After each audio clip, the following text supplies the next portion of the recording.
Assalamualaikum warahmatullahi wabarakatuh. Halo semuanya, jumpa lagi di channel Ruang Belajar. Tentunya di channel ini kita akan membahas tentang materi bahasa Indonesia.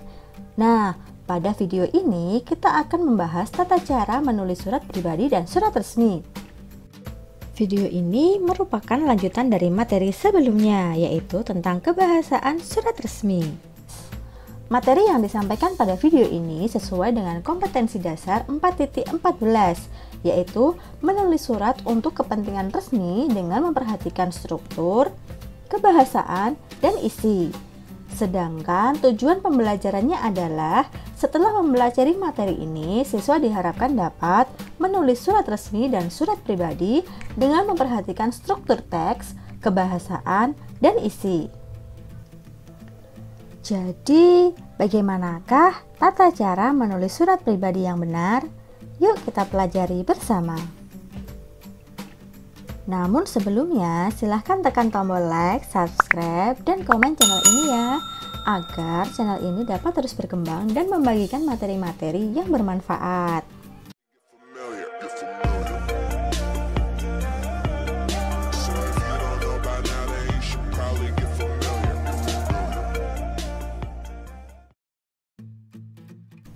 Surat pribadi adalah bentuk komunikasi tulis yang dilakukan oleh seseorang kepada orang lain sebagai pribadi, bukan sebagai wakil atau urusan yang berkaitan dengan lembaga, kedinasan, atau yang bersifat resmi. Walaupun cenderung bersifat bebas atau tidak resmi, namun surat pribadi tetap harus memperhatikan tata penulisan yang tepat sesuai dengan kaidah kebahasaan. Berikut adalah tata cara menulis surat pribadi yang tepat.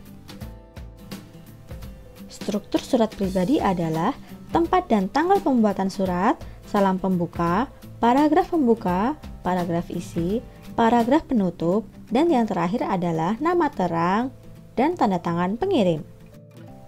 Mari kita pelajari bersama tata cara penulisan surat pribadi yang baik. Struktur yang pertama adalah tempat dan tanggal pembuatan surat. Biasanya ditempatkan di bagian kiri atas ataupun kanan atas surat. Penulisan tempat harus diawali dengan huruf kapital. Tempat pembuatan dengan tanggal pembuatan dipisahkan dengan huruf koma atau dengan tanda koma, namun tanpa disertai tanda baca akhiran seperti tanda titik. Misalnya seperti yang tertera di bawah ini. Bagian surat pribadi yang selanjutnya adalah alamat tujuan surat. Penulisannya diawali dengan nama penerima terlebih dahulu. Nama penerima juga disertai dengan nama sapaannya, misalnya teman lamaku, temanku, sahabatku, dan sebagainya. Penulisan kota penerima dapat ditulis dengan julukan kotanya, misalnya Jakarta Kota Hujan, Yogyakarta Kota Pelajar, dan yang lainnya. Bagian surat pribadi yang selanjutnya adalah kata sapaan atau salam pembuka. Kata sapaan diberikan kepada penerima surat seperti teman, sahabat, dan lain-lain. Kata sapaan ditulis dengan bahasa yang non-formal. Penggunaan bahasanya bebas sesuai keinginan, namun harus tetap sopan dan santun. Berikut contoh penulisan kata sapaan. Bagian surat pribadi yang selanjutnya adalah paragraf pembuka. Paragraf pembuka dalam surat pribadi biasanya berisi ungkapan rasa rindu, menanyakan kabar, dan lain-lain. Bahasa yang digunakan yaitu non-formal. Yang terpenting dalam penulisan paragraf pembuka ialah penerima memahami maksud dari pengirim surat.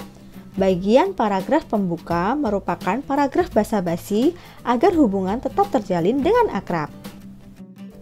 Bagian surat pribadi berikutnya adalah paragraf isi. Isi surat ialah inti dari surat yang dikirim. Terdapat maksud dan tujuan surat tersebut dibuat.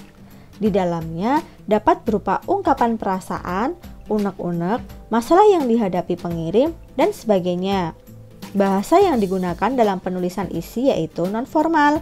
Yang perlu diperhatikan ialah penerima dapat memahami maksud dari isi suratnya.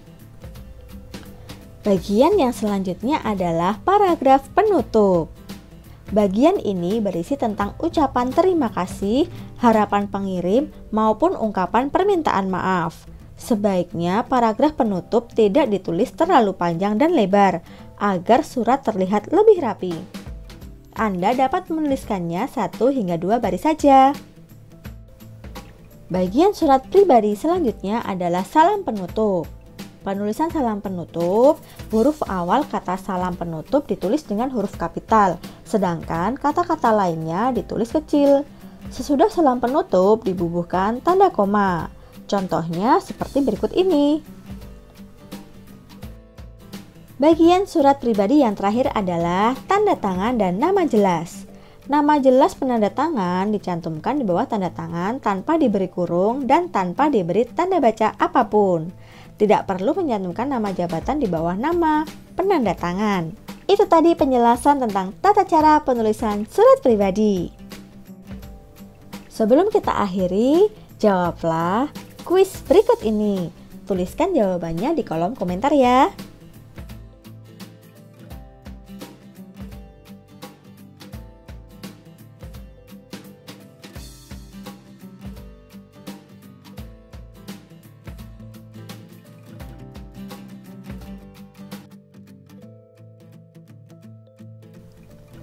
Sekarang kalian sudah paham bukan? Dan tentu saja kalian sudah bisa menulis surat resmi dan surat pribadi dengan tata cara penulisan yang baik dan benar. Apabila ada hal yang belum jelas, kalian bisa menanyakannya dengan cara menuliskannya di kolom komentar. Atau kalian bisa membaca materi ini di buku paket dan buku LKS bab berkorespondensi dengan surat resmi dan surat pribadi. Sekian materi pada video kali ini. Sampai jumpa pada video berikutnya. Wassalamualaikum warahmatullahi wabarakatuh. Dadah!